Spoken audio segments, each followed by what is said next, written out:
Vestine today bari bagiye kwa muganga kureba ko ameze.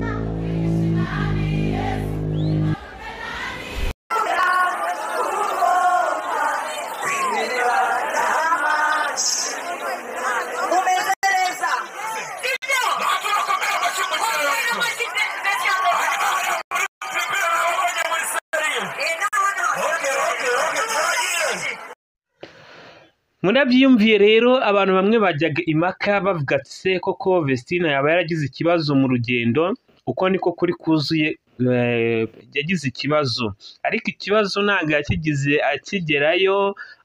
Ababibonye neza mwarabyumviye, Irene ari gusobanura ko hari igitaramo bateguwe kitari icyo bari batumiwemo muri Canada Vancouver, hari n'ibindi bitaramo abantu bo muri biriya bihugu bahise babatumiramo ati ntabwo turabakeneye. Mu duce duherereye muri Vancouver muri Canada bahise batumirwa no mu yindi mijyi itandukanye, baravuga ati iryo tsinda rya Vestine Dorcas turarikeneye.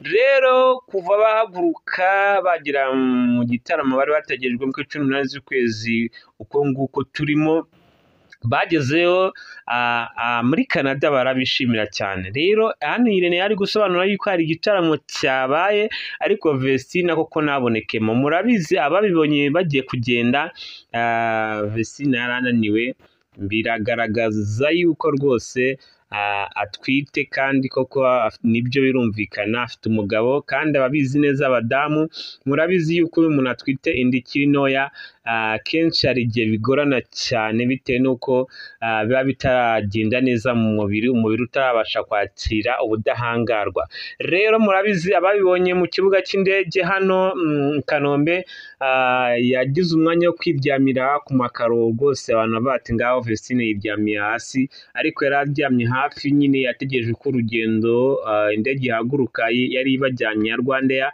berekeje muri Canada. Bagize ibihe byiza, mwarabibonye abakurikira ibya Vestine Dorcas bagize umwanya wo kuruhuka. Bagezeyo mbere y'uko baruhuka bakirwa n'itangazamakuru ryo muri Canada, barabishimira cyane, babaha indabyo, babikurikiye ku rubuga rwa Reba TV yacu mwarabibonye. Bukeye rero nyine ku 18 igitaramo cyarabaye cyitabirwa n'abantu benshi, iri tsinda rizamura idarapo rya Vestine Dorcas muri Canada, ibintu bigenda neza. Rero ibintu byaje kuba uburyohe, wa mugani biba ubuki, biba ukundi kuntu, biba ngombwa yuko muri biriya bihugu kuri uriya mugabane bategura n'ibindi bitaramo, bati iri tsinda ntabwo twarereka ko ritaha rigasubira mu gihugu cy'u Rwanda, ntabwo turabakeneye. Rero iri tsinda rya Vestine Dorcas ku bantu batazi amakuru, n'ubu baracyari muri biriya mu mijyi yo muri Canada, baracyariyo. Rero amakuru ahari muri iki cyumweru habonetse Vestine kunanirwa nk'umugore utwite w'umugabo. Bamwe batangiye kuvuga ati noneho Delisa yabirakariyemo, ariko bari mu kazi, bazazana iposho nyine, ariko nubwo kunanirwa k'umubiri k'umudamu utwite ntabwo byabura. Rero bamwe baravuga yuko habaye kunanirwa akamanuka kuri stage, akaba yakikubita hasi bitewe n'ikizungera. Murabizi umudamu utwite, niyo makuru ari kuri izi mbuga nkoranyambaga, ariko ntabwo byabaye grave cyane, yageze kwa muganga bamufashije, bikomeza kugenda neza. Rero abantu nibwo bakomeje kubaza Irene kudatanga amakuru y'ibintu bimeze bite, ariko ni amahoro rwose, ntabwo byabaye grave cyane. Vestine ni muzima, arashima Imana.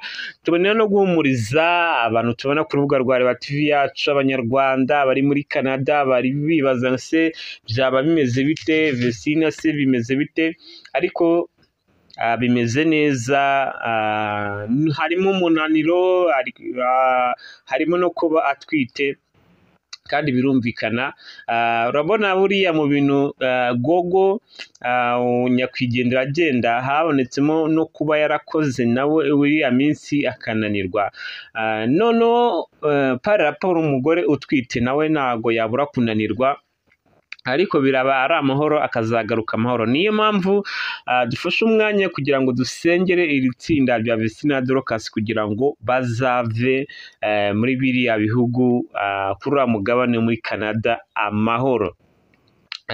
bakunzi bakunda itsinda rya Vestine na Dorcas mwese murabazi, abana b'iri tsinda ryavukiye i Musanze bari abana bavamo abantu bakuru. Murabizi ko Vestine ari umugore w'umugabo wa Idrissa. Rero ntabwo biba byoroshye mu ivugabutumwa, ntabwo haburamo utubazo tumwe na tumwe, ariko icyo nashaka kubabwira abakunzi tubona ku rubuga rwa Reba TV yacu ni amakuru tuba twafashe umwanya tugacukumbura tukayakura ahantu hatandukanye ndani kugira ngo tubagezeho amakuru. Niyo koko habayeho kujya kwa muganga, ariko ni amahoro, ni amahoro. Iki cyumweru tugiye kujyamo hateganijwe yuko batega indege bakagaruka mu Rwanda niyaba nta bindi bitaramo bibonetse, kuko bakomeje kwagira ibihe byizamo. Murabona ukuntu bagiye babaha indabyo babishimira, bashimira manager wabo Irene, Vestine bishimiye yuko nabo bameze neza muri Canada. Rero ni ibintu byiza kuba bari kujya mu mijyi yayo itandukanye, kandi umuntu wese nyine arakora, nyine umubiri ukananirwa, mwe murabyumva, ni ibintu bibaho cyane ku muntu wese.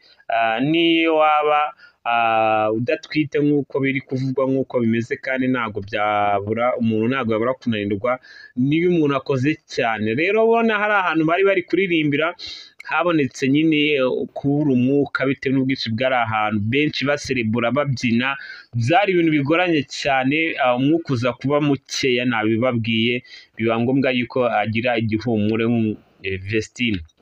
Ariko ndabahumurije, n'aya makuru ni meza kuri iri tsinda rya Vestine na Dorcas, barashima Imana. Icyo tubifuriza ni ko idarapo ryakomeza kuzamurwa mu gihugu cy'u Rwanda no ku yindi migabane itandukanye, bikaba byiza kurushaho. Bakunzi tubana ku rubuga rwa Reba TV yacu, nimba bwari ubwa mbere w'icyo gukora subscribe kugira ngo ujye ubana natwe umenye ukuri kuzuye kuba biri kuvugwa mu itangazamakuru mu gisate cy'iyobokamana, kugira ngo ujye umenya abahanzi, amakorale, abavugabutumwa, ibintu butaruzi ku rubuga rwa Reba TV yacu byose uzajya ubisanga aha ngaha. Rero iyo wari umwanya twari dufashe kugira ngo duhumurize abari mu Rwanda, abari mu yindi migabane itandukanye, mu bihugu bitwegereye, abari muri Canada, abari mu bihugu bigiye bari mu bijya bitaramo by'iri tsinda rya Vestine na Dorcas. Tubabwire ngo ni amahoro, Vestine ameze neza, nubwo abantu bashaka kubikabiriza ngo Idrissa ngo umugore we ngo ibintu n'ibi ngo hagati na Irene ngo byabaye ibibazo, ni ibintu bibaho nyine, kandi nawe Idrissa arabizi ko agomba kwihangana. Naza kubona atashye azanye agafungo, azanye amafaranga, azanye ku madolari, araza kwishima avuga ati umugore wanjye Vestine rwose wakoze igikorwa, nubwo wabonetse kumunanirwa, muhe pole sana, nyine mubwire mwihanganishe nk'umugore wagiye ku kazi. Iyo umuntu agiye ku rugamba, hari igihe umuntu ajyayo akaraswa isasu, nyine no mu ivugabutumwa igihe habonekamo utubazo dutandukanye, ariko nyine ni amahoro. Icyo tubifuza ni ko bazagaruka mu Rwanda rwababyara rw'imisozi igihumbi, karugarukamo bashima Imana. Rero naho mbaye nsubikiye, andi makuru turakomeza tuyakurikirane uko agiye ameze, turagenda tubabwira. Ariko ibitaramo koko iri tsinda ryari rikumbuwe kandi ryari ritegerejwe rwose muri Canada no ku mijyi yawe itandukanye, ni amahoro. Rero mbifurije amahoro y'Imana, mukomeze mugubwe neza, ndabemera cyane. Ari kumwe na Niyo Gushimwa Daniel, wa makuru yizewe kuri